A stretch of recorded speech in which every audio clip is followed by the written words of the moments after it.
Welcome to the American Railroading Podcast, brought to you by the Revolution Rail Group, live from the great state of Texas. Join us as we educate, entertain, and explore the world of American railroading. Here's your host, industry veteran, Don Walsh. Well, hey, everybody. Welcome to the American Railroading Podcast. I am your host, Don Walsh, President and CEO of the Revolution Rail Group. We are the anchor sponsor for the American Railroading Podcast.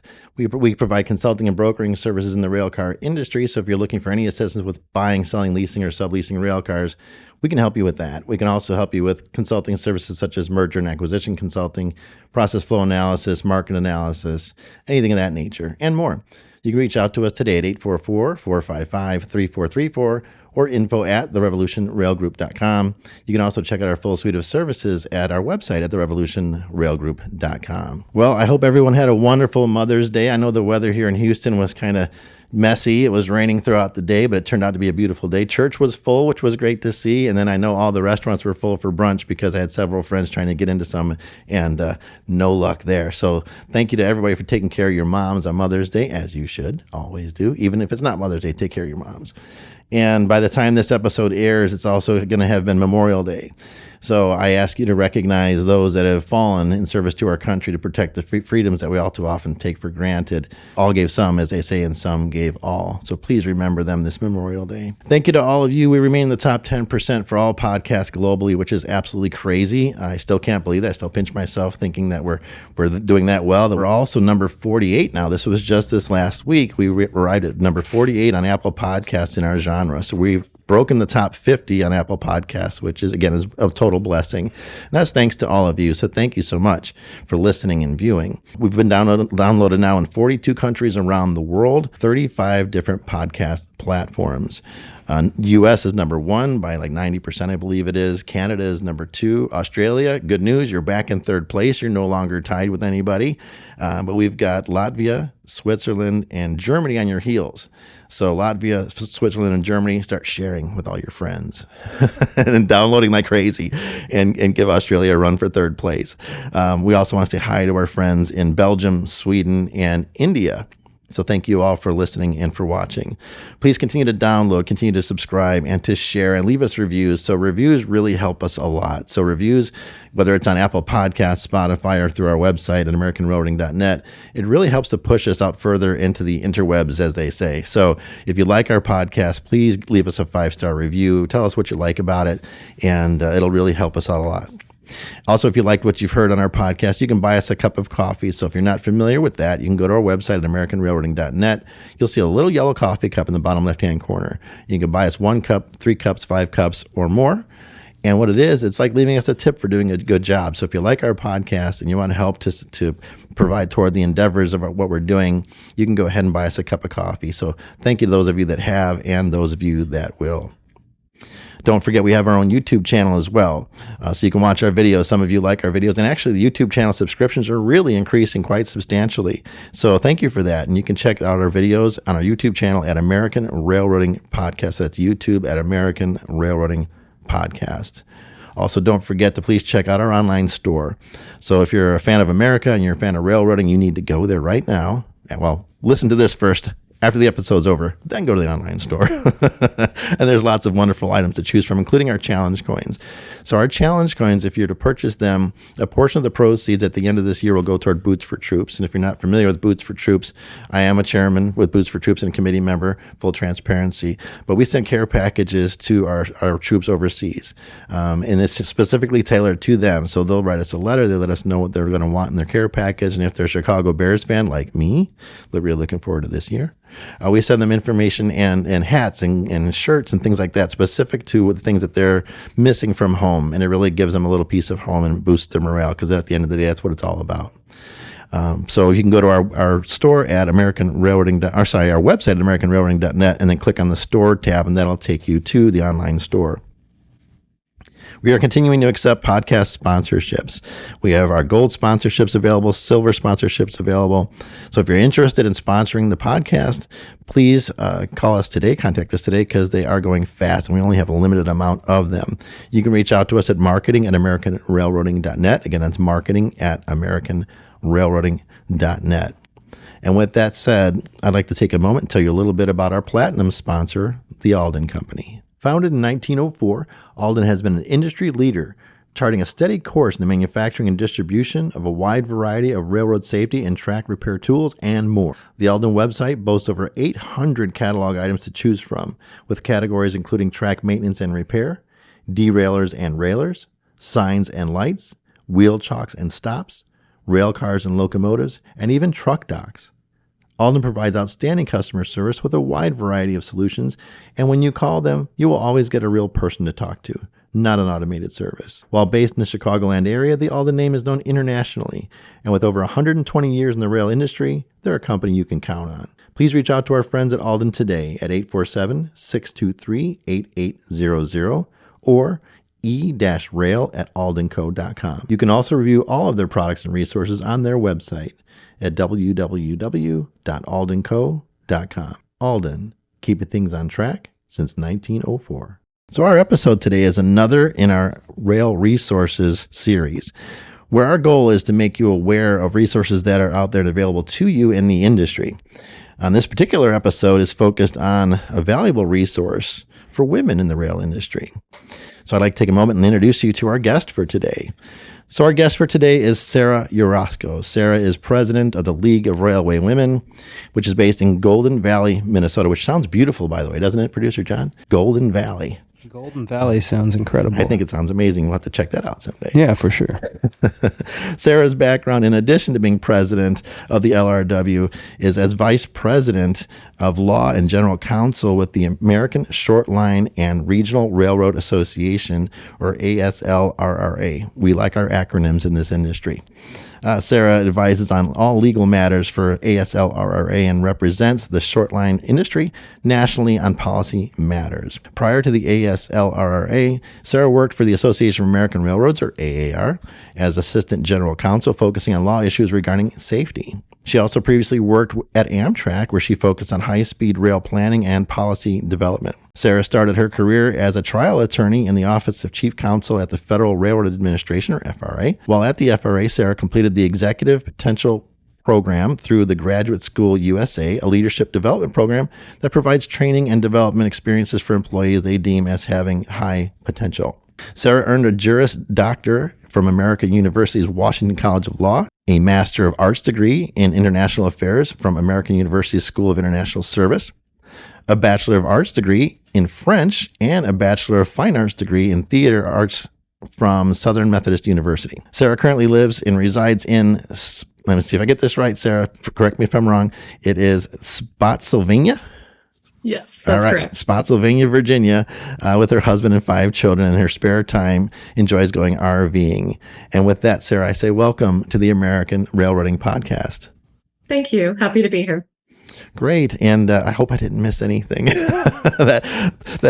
with your spare time RVing, you know, I know we talked earlier about RVing, and I've got friends that go RVing, family that loves to go RVing. So I got to ask a very important question. So where is your favorite place to go RVing?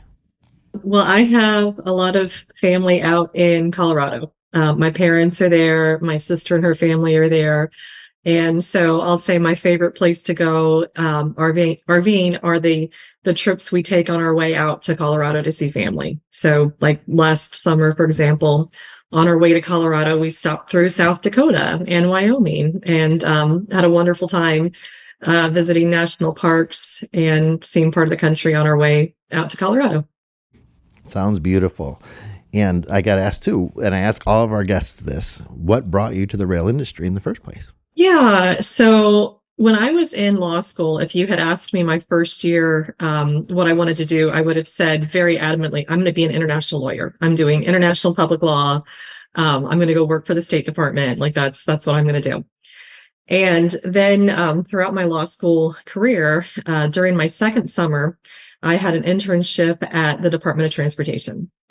And I was very surprised that I loved transportation. I, really liked it. I found it very engaging to be in and really saw transportation as a whole. And then once I began my career at the FRA, rail specifically, as really a common good, being able to move people and goods across our country is a common good. And being a part of that just was very inspiring to me. So that's what brought me to the transportation, specifically rail industry.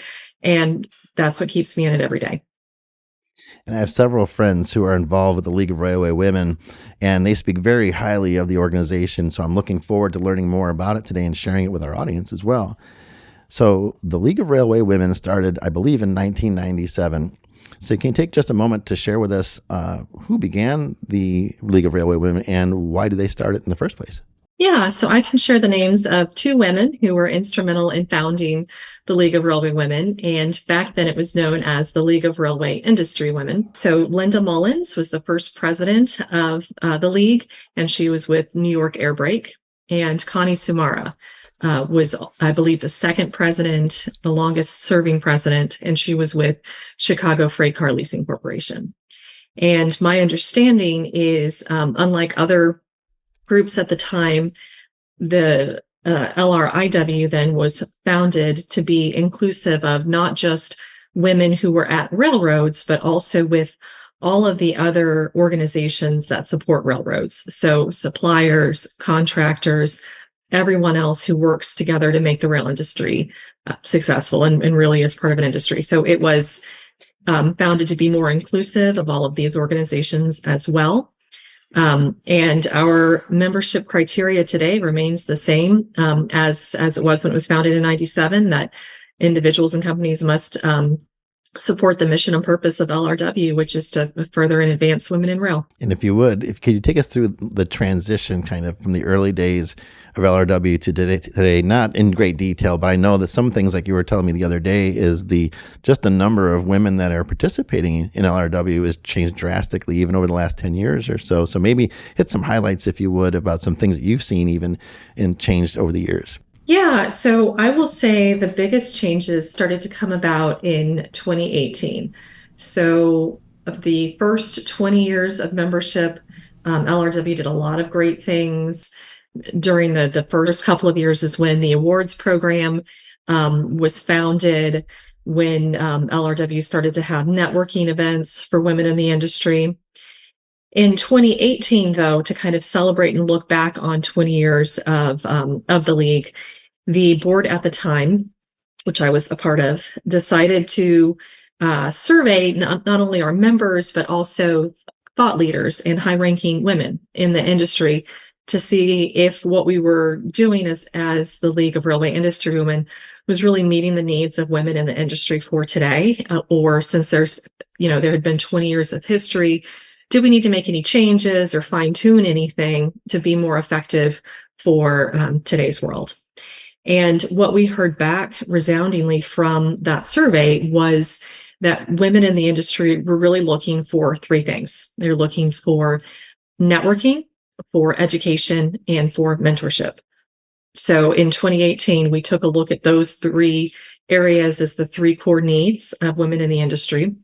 We revamped and relaunched our corporate partnership program, and all of the other elements and things that LRW does just have, we've grown in each area since that time, since that kind of refocusing and relaunching. And I'll share just a couple of numbers.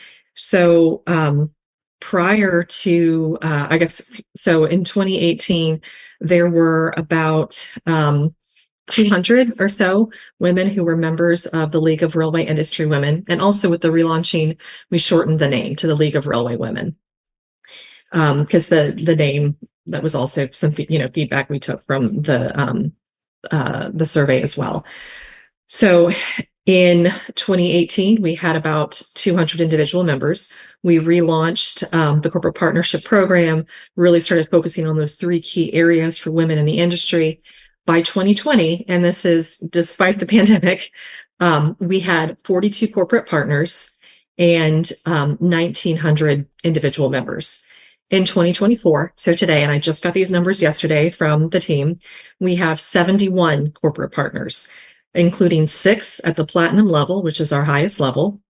And we have over 2,700 individual members. We also have over 4,000 followers on LinkedIn. So we have really just seen phenomenal growth, which comes from support from our partners and our members. And that's enabled us to continue this growth and deliver on all fronts. That's wonderful. And I'm a big believer in organizations having a mission statement. And you all indeed have one. It's your mission and purpose statement. So I'm going to take a moment just to go through it real quick. So for mission, it says LRW is committed to improving the railroad industry by connecting and cultivating women in rail.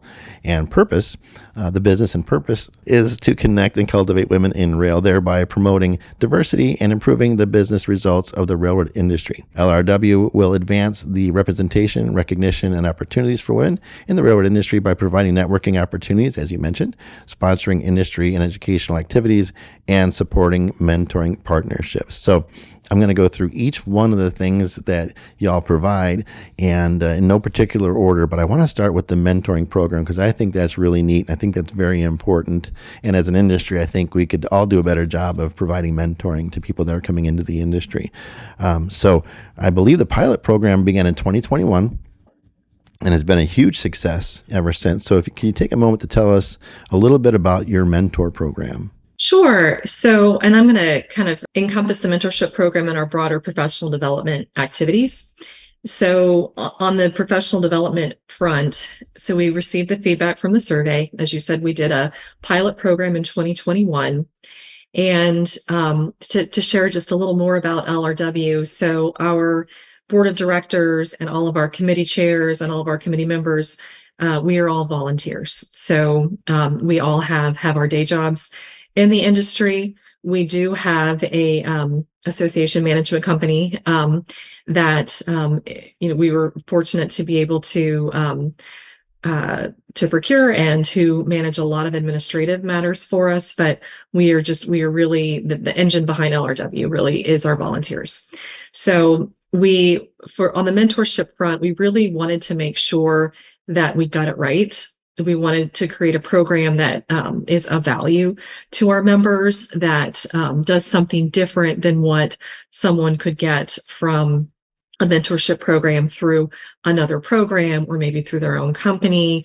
And so we took our time with that. We did receive the feedback. We did our pilot program.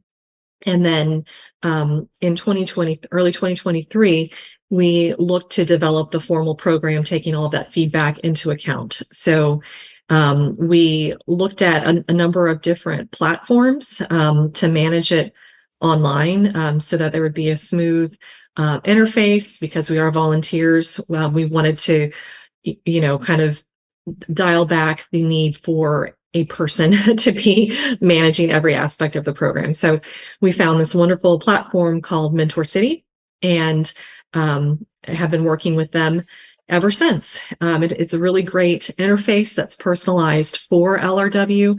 It is open and currently at no additional charge to LRW members. You create a profile on the platform, just like you would on your social media account. You talk about your experience, about your skills, and then what sort of skills you're looking to develop. And we have kind of two different categories for prospective mentors and mentees. And we decided that in order to be a mentor, someone has to have at least 10 years of experience in the industry, when we're definitely more concerned with experience over age, for example, because we do work with people who joined the rail industry maybe later in their careers or were in another industry first. And even though they're more seasoned in their career, they're new to the industry. So they would really benefit from someone with additional time in the industry. So we officially launched the program through the platform in September 2023.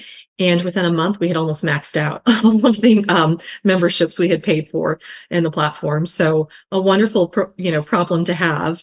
And the feedback that we've received from our members who especially from our corporate partners who have employees who use the program, is that instead of duplicating, it complements their own programs, because it connects you with others in the industry, and it's not necessarily at your own, and I think in most cases not at your own organization. So you can get that more kind of global perspective on from someone who has experience and exposure and can really help you develop your career and grow in the industry. So that's our mentorship program. And in our professional development arena, it is complemented by our Career Center, which we launched in 2022. And that's where employers can post job vacancies and job seekers can find openings. And we found it really helps companies reach a broader pool specifically of women, because companies are looking to fulfill their, broaden their pools, fulfill DEI initiatives, and get more qualified candidates to choose between for any opportunities. Well, we talked about how someone can become a mentor a little bit, but can you talk about how someone can become a mentee, if that's the right word? Do they have to qualify, or how do they go about doing that? So less requirements for a mentee. It's just someone who has less than 10 years experience in the rail industry. So they go on to Mentorship City or Mentor City, our platform, just as the mentors do, and enter their information. And then the system actually sends both the prospective mentor and the mentee an automated note saying, we have a mentor suggestion for you. And the mentee can look at the profile of that individual and see what their strengths are, what what his or her strengths or experience is, and then see if that individual has, skills and knowledge that would help him or her in her particular career path. And the mentor can see that as well. Mentors also have the option of selecting how many mentees they, have the bandwidth to support.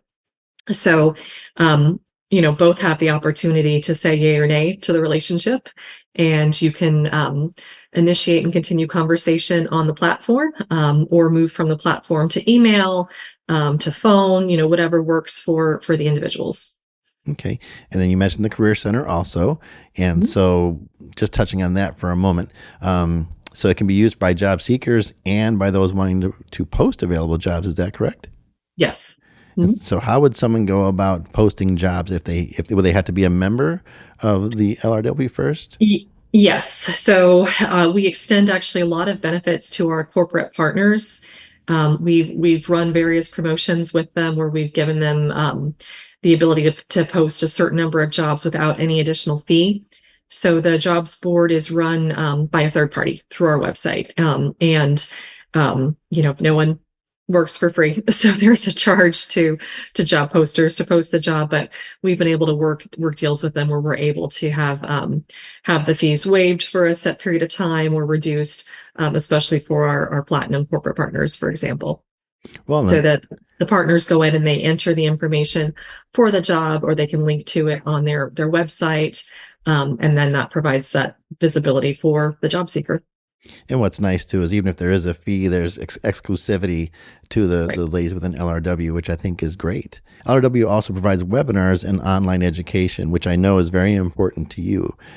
So what can you tell us about the webinars and online education that LRW provides? Yeah, so we began our education in 2018 in response to the results from the feedback from the survey. We started our education committee. So in addition to developing sessions and speakers for our annual conference, in 2018, we started providing additional education information through webinars. We've produced about 24 webinars since then, including in 2023, we provided our first webinar in Spanish for our growing membership in Mexico, which was very exciting. And we also had a webinar put on by staff at Rio Tinto in Australia prior to that, which was very exciting. We had kind of the first time for LRW dealing with significant time zone and change issues. But just a fascinating and wonderful opportunity for our members to be able to hear from the rail industry in Australia on what's going on with Rio Tinto.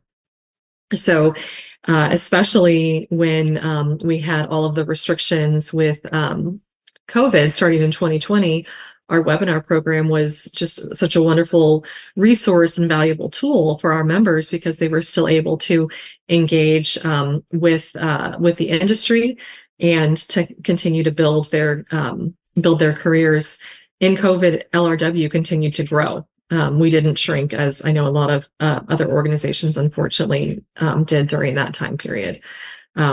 So yeah, and I will also mention early on in our webinar programming, we had webinars kind of on two different tracks. Our first track, I'll say, would be Career 101 webinars, where we talked about, interviewing, resume, how to what you should be looking for in applying for jobs in the rail industry, that kind of information. And then, complementing that, we also had I'm going to call it Railroading 101 series of webinars. We found that people who are new to the railroad industry in general, and women especially, we found I think you mentioned this, Don, when we started. The rail industry has a lot of, we love our acronyms. And, we found a lot of people were coming to us saying, oh gosh, I'm new to the industry and I don't know what any of these acronyms mean.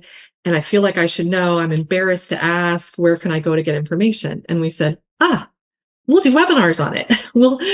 So we did like a signaling 101 webinar. We did track maintenance 101. We went through, many different disciplines in the rail industry to help kind of bridge that knowledge gap for someone new to the industry, and provide answers to the questions that, people might be too embarrassed to ask. And that's so important, because our industry is full of its own vernacular. And even when you go from, like in my world, the repair shops, from repair shop to repair shop, it could be different. From company to company, it could be different. So it could be challenging. So no, that's absolutely wonderful. And you also provide a number of scholarships at LRW, one of which is the Connie Samara Memorial Scholarship. And I believe you mentioned her earlier as one of the original founders. I did, yeah. There's a Future of Railroading Scholarship. There is the Sue Black Memorial Scholarship, sponsored by our friends at the Greenbrier Companies. So could you take a moment and kind of go through the three scholarships, talk a little bit about them and what all they involve? Yeah, and this is actually wonderful timing, because our call for applicants for our scholarships is about to open. So as you mentioned, we do have three scholarships. The first one was created in 2013. And in 2014, so just 1 year later, the board voted unanimously to name that scholarship in honor of Connie Sumira, who had unfortunately had passed away that year. She was just so instrumental in the growth of LRW. I mentioned one of our founders. She was president from 2001 to 2005. The board at the time felt, and we agree today, that it's just so appropriate to honor her and have that in her name. So that scholarship is for someone pursuing a graduate or undergraduate degree while seeking to further a career in the rail industry. In 2020, LRW added our second scholarship, the Future of Railroading. So that is offered to a student pursuing a graduate or undergraduate degree with an interest in entering the rail industry. So once we have the two scholarships, the Connie Sumara scholarship focused more on an individual who was already in the industry and looking to further education. And then the Future of Railroading was focused on a student who hadn't yet entered the industry. And I have a really neat story to share about the Future of Railroading scholarship. So our first recipient of the Future of Railroading scholarship is a woman named Jessica Labrec, who now works in the industry. She works for Quebec North Shore and Labrador Railway in Canada as a reliability engineer. And she shares that winning this scholarship definitely influenced her choice of where she wanted to work following her engineering studies. And I think that's just such a wonderful testament to our program and to this wonderful woman who is now one of our peers in the industry. And then this year, 2024, we've added a third scholarship. So as you mentioned, sponsored by the Greenbrier Companies, that it is the Sue Black Memorial Scholarship. And it will be awarded to a person pursuing a graduate or undergraduate degree in the rail industry who also demonstrates that they're in financial need. So they are all focused towards individuals who we hope either are already in or will join us in the rail industry, but have slightly different requirements. Well, and if someone's interested in obtaining an LRW scholarship, can they submit themselves as a candidate or they need to be nominated by someone within LRW? So they don't need to be nominated by someone with LRW. And I would encourage anyone who is interested to go to our website, which is where they can find all the specific informations and qualifications and everything that needs to be submitted for each one. Okay. And now, just at a high level, does the candidate need to be a member of LRW or no? No. So especially, I would say, for the Future of Railroading Scholarship and the Sue Black Memorial Scholarship, we envision those to be students. And we have, as LRW has grown, we have talked about developing a student membership level, reaching out more to students. That is one of our goals, but we're not quite there yet. So no, we do not require that someone be a member of LRW. Very good. And I know networking is a very big part of LRW also. You mentioned it earlier. So what type of networking opportunities does LRW provide to the current and prospective members? I was wondering also if you had to be a member to attend. First, I will say you don't need to be a member to attend. I will caveat that for our events, our price for members to attend is usually lower than the price for non-members to attend. But I will say, since the end of COVID era restrictions, we've had a presence at many or most of the large industry conferences, and we also host our own events. So I want to highlight 3 events from 2024 and then give a preview to an upcoming one, and I'm happy to answer any additional questions. So in January, we presented 2 educational sessions at the NRC RIMSA and RIMSA Exhibition Conference, as well as presenting our 2023 Woman of the Year Award. And that award went to MXV's Carrie Gonzalez. The 2 educational sessions that we presented there, we presented one on railroad workforce challenges, perspectives from operations, and how women-focused employee resource groups can help. And then also a session on partnering for sustainability, showing that we all have a role to play there. In 2024, and I think I want to come back to this one a bit more too, we had our LRW Symposium event, and the title for this year was "What is Your Why?" And that was in Kansas City. We had 115 registrants, and just had a wonderful program, wonderful opportunity for all of the participants who came to that one. And then earlier this month, we had an event in conjunction with Railroad Day on the Hill, which is put on by the American Short Line and Regional Railroad Association, along with the Association of American Railroads. So the day before that event, we knew there would be a lot of participants in town, and we've done this for the last number of years. So we had an event the day before, and this event was wonderful. We had our keynote speaker was Karen Headland, who is the vice chairman of the Surface Transportation Board. She shared with us her vision for growth in the rail industry. And then we had such a large group that we were able to offer 2 tours. So the group then, one part of the group toured Amtrak's Union Station, and another group toured WMATA's Metro Integrated Command and Communications Center, followed by a reception. And then coming up next month, we have a field trip. And on June 27th, we have an interactive learning event at Valion Logistics in Monterrey, Mexico. Geared towards, I think I mentioned our growing, our growing membership in Mexico. We have a presence, at least in a booth, sometimes a reception and or an excursion at most rail industry conferences.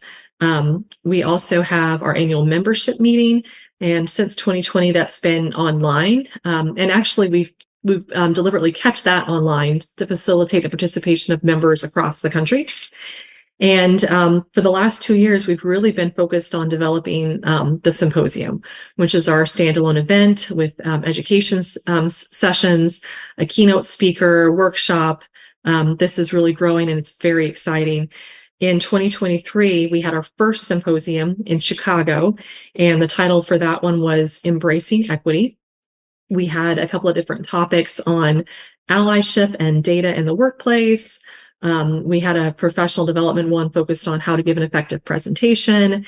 And then we had a presentation on employee resource groups, the who, what, where, and how. And then we had a workshop where groups actually worked on developing employee resource groups. And then this year, the What is Your Why symposium in Kansas City was a phenomenal event. We had several education sessions focused on, one was focused on the railroad of the future, talking about technological advances and what's coming down the pike for the industry. We had another section on C-suite leadership in rail, where we had a number of high-ranking women who came and shared with us the knowledge they've been able to gain throughout their careers, and really gave us the opportunity to have our members interact with them and solicit career guidance and strategies to further their own careers.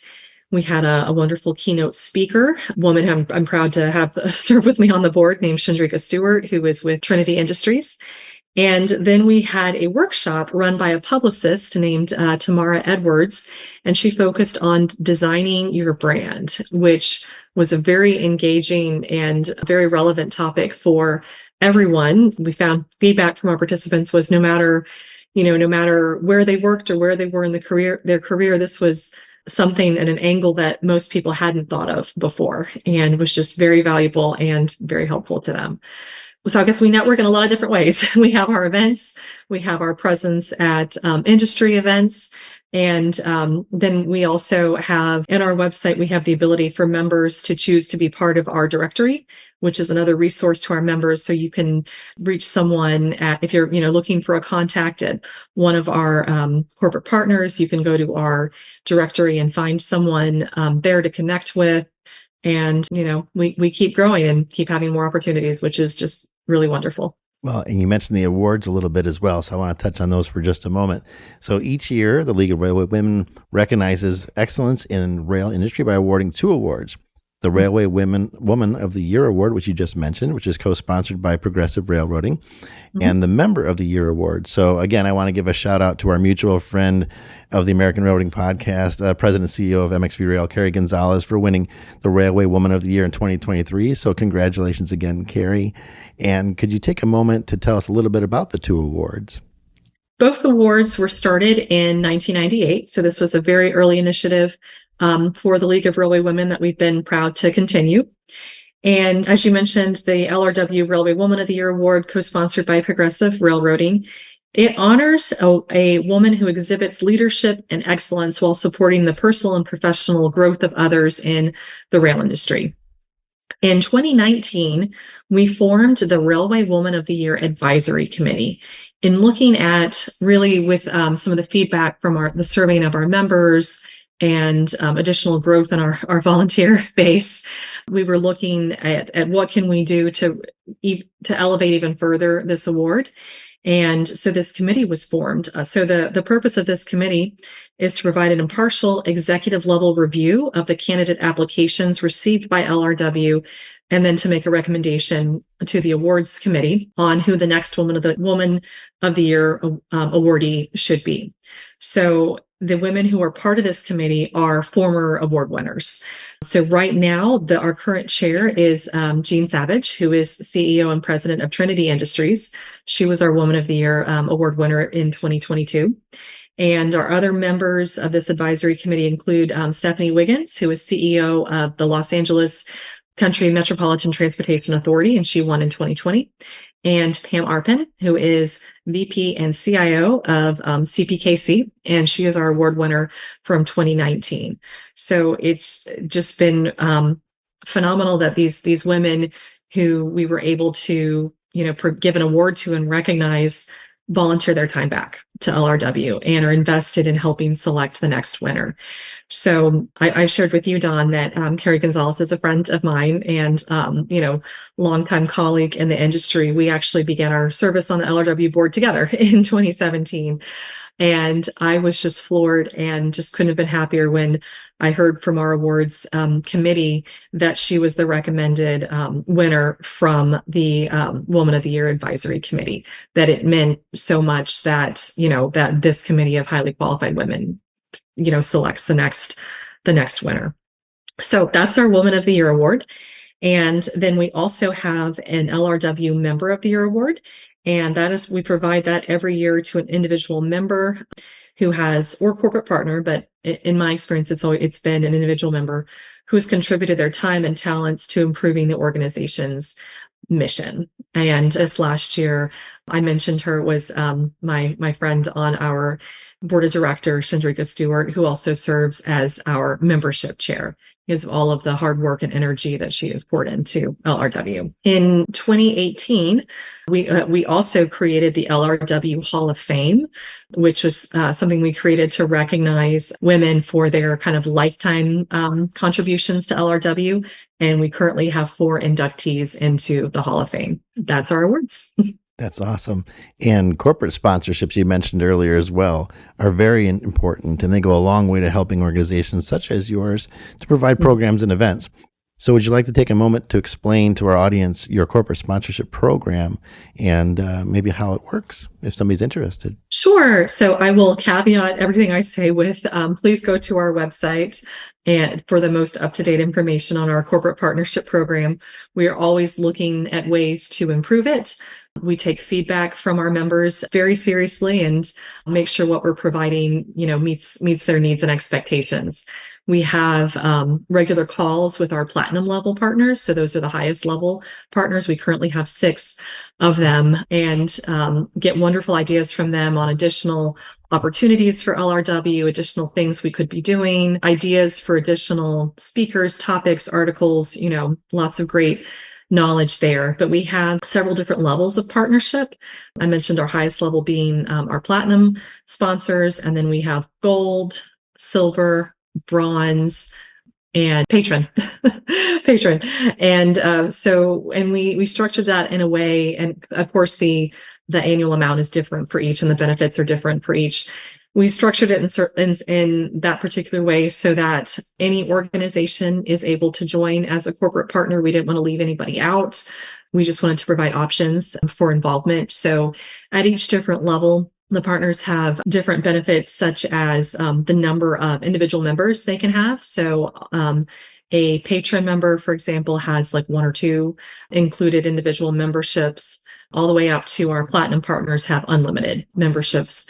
So they could sign up their entire organization if they wanted to. And then, like I said, we're constantly, tweaking and perfecting our benefits in response to feedback from our partners. But at each level, they have different benefits, like the ability to have one of their employees featured in an article, the ability to have a keynote speaker, the ability to have, certain benefits with regard to our jobs board, things like that. But we have really found, since we implemented that program, such a great sense of stability for LRW. It really, kind of solidifies the partnership between LRW and organizations behind our goal of connecting and cultivating women in rail, and has really just been a win-win relationship. Now, is LRW only for women in leadership roles in the industry, or is it for any woman in rail that can join? So LRW, it's even broader than that. It's anyone who supports our mission of cultivating and connecting women in rail. So I'm proud to say we have, women in the C-suite all the way to women in the field. And I'll highlight an educational session that we had at Railway Interchange last year in 2023. We had an educational session where we were able to bring women conductors who talked about their role in the field and opportunities for women and what it's like, to be a conductor, which was, I think, one of our, top attended sessions. I think one of the beauties of LRW, and this goes back to the vision of the founders, was being inclusive and opening it to everyone, as long as they support, furthering women in rail. And what would you say are some of the advantages of someone being a member of LRW? So an advantage of women, and then, if you don't mind, I also want to veer into, why get behind our mission also as well. So the advantages for women, to join LRW is, first and foremost, you have access to everything we have to offer. So you have, access to all of our webinars. Members can, not only attend current webinars for free, there's a charge if you're not a member, but you also have access to the history of all the webinars we've done in the past.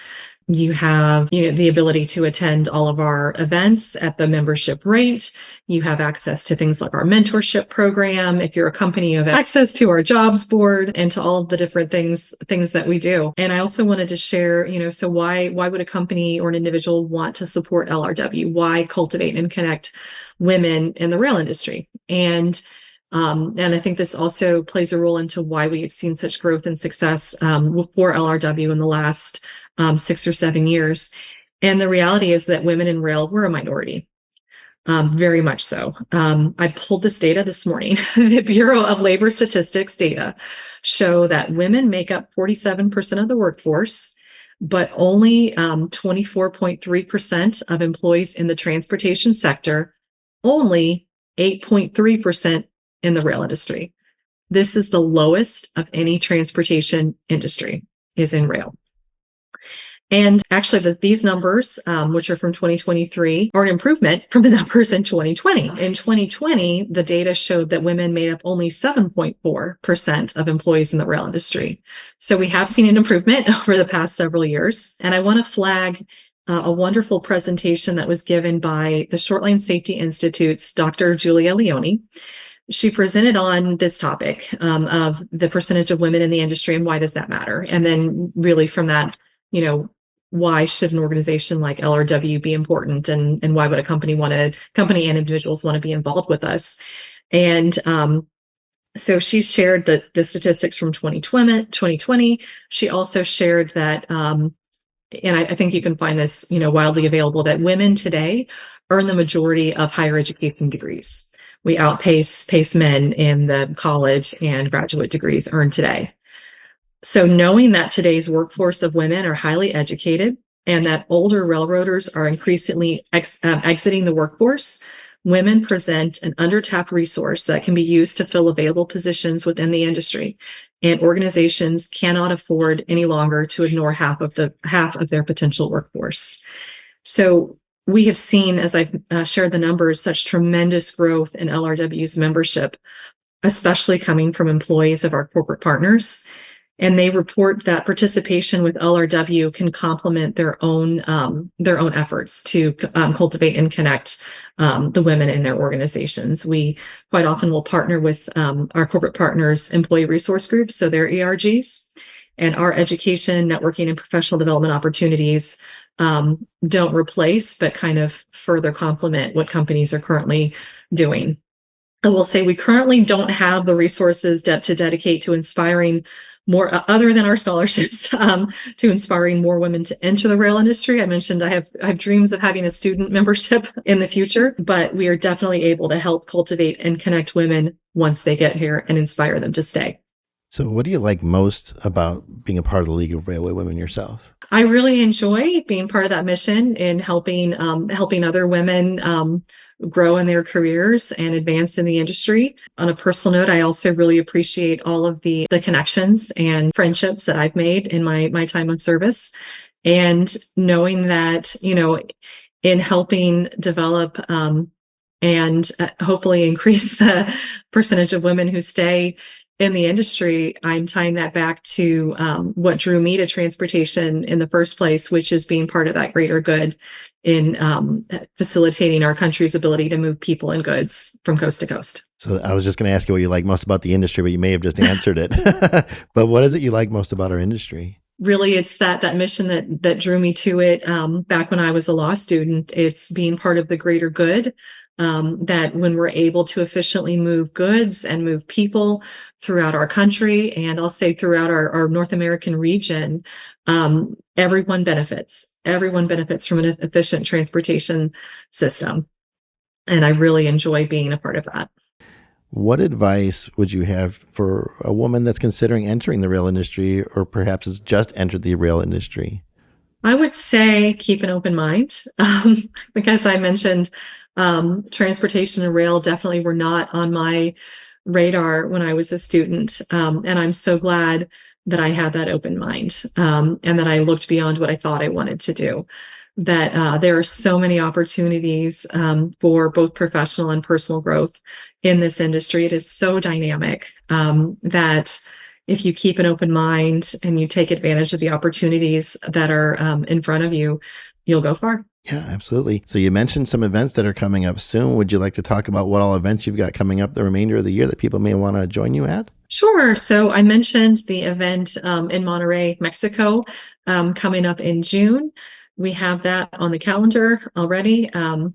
We will also have a presence at several of the industry events in the fall, and there'll be more details shared on our calendar as those are finalized and topics and speakers are solidified. We will have our Woman of the Year award presented in early 2025, and I know our events team has already started planning our symposium for 2025 as well. And I absolutely encourage any LRW members and actually anyone in the industry in general who might be listening to please reach out to us and let us know if you want us to come to one of your events. If you see a place for LRW to partner with you, or if you have a wonderful field trip opportunity. I will say in 2023 at Railway Interchange, we had a wonderful partner in the Indiana Railroad, and they invited us out to their property outside of in Indianapolis, and we had just a wonderful event with a tour, with learning about the history and the operations of the railroad. It was just a phenomenal experience for our members. That I really encourage that kind of collaboration from others as well. Well, believe it or not, we're nearing the end of our episode already. An hour has gone by that quickly. So what else would you like to share with our audience before we go today? So to say thank you so much for having me on the podcast. Really excited to share about the League of Railway Women. I think, Dawn, you had mentioned to me that you've been in the industry for a long time as well, and you hadn't heard of us. And so I've just been so grateful that you reached out and said, hey, if I hadn't heard of you, I bet a lot of others hadn't heard of you as well. And so we really appreciate the opportunity, and also want to let everyone know that we welcome more corporate partners and members to LRW. So please visit our website, visit the LinkedIn page. I think we're the most active there on social media. And ask us questions, look into membership. We would welcome your participation. Absolutely. And yeah, until the last couple of years, I didn't know LRW existed. So I'm so glad that we were able to have you on today and share you with the world, literally, for everyone to learn more about you. And in order to learn more about you and LRW, where can someone go if they want to reach out to you or the League of Railway Women? So I'd recommend going to our website, which is railwaywomen.org. And you can also find us on LinkedIn. So just search for League of Railway Women on LinkedIn, and you should find our page there as well. And the website has all of our contact information, including the best email address to reach LRW, which not only am I able to see, but also our association management company team is able to see, and that's staff@railwaywomen.org. Very good. Well, thank you again for joining us today, Sarah. Would you like to join us again in the future? Sure. Absolutely. Excellent. We would love to have you back. So thank you again for joining us today. Thank you. And with that, folks, I want to go into my 2 cents. So when I first joined the industry, I was a part of what I like to call, at the time, a new generation of railroader. We're a generation that brought a lot of change into the industry. And a part of that change has been organizations like the League of Railway Women. Our industry is far more diverse now, even though the percentages may not sound like it. It is far more diverse now than it was even 20 years ago, from rail yards to offices of CEOs. And in my opinion, our industry is far better off for it. And that's my 2 cents. And with that, I'd like to thank again our platinum sponsor, the Alden Company. And let me tell you just a little bit about them. Founded in 1904, Alden has been an industry leader, charting a steady course in the manufacturing and distribution of a wide variety of railroad safety and track repair tools and more. The Alden website boasts over 800 catalog items to choose from, with categories including track maintenance and repair, derailers and railers, signs and lights, wheel chocks and stops, rail cars and locomotives, and even truck docks. Alden provides outstanding customer service with a wide variety of solutions, and when you call them, you will always get a real person to talk to. not an automated service. While based in the Chicagoland area, the Alden name is known internationally, and with over 120 years in the rail industry, they're a company you can count on. Please reach out to our friends at Alden today at 847-623-8800 or e-rail@aldenco.com. You can also review all of their products and resources on their website at www.aldenco.com. Alden, keeping things on track since 1904. And I'd also like to recognize our anchor sponsor of the Revolution Rail Group. We are a consulting and brokering firm in the rail car industry where we can help you with buying, selling, leasing, or subleasing of rail cars, also with consulting services such as merger and acquisition consulting, process flow analysis, market analysis, anything of that nature, and more. And to learn more about us, you can reach out to us at 844-455-3434. Also on our website through info@therevolutionrailgroup.com, and you can see our full suite of services at therevolutionrailgroup.com. Please stay tuned for our next episode. You're going to love it. We have some really fun stuff coming up this year, and I may even do a remote podcast here this year. We're looking into that as well. Maybe the smokehouse we talked about at MXV Rail. We'll let you know. I'll give you a couple of hints here, but it'll be great. So stay tuned. With that, I say God bless. Make it a great day, and we'll see you next time. Thanks for joining us on the American Railroading Podcast. If you've enjoyed what you've heard, please subscribe to the show on your favorite podcast app. And if you have a topic you'd like us to cover on a future episode or want to support or sponsor the show, please visit our website at AmericanRailroading.net.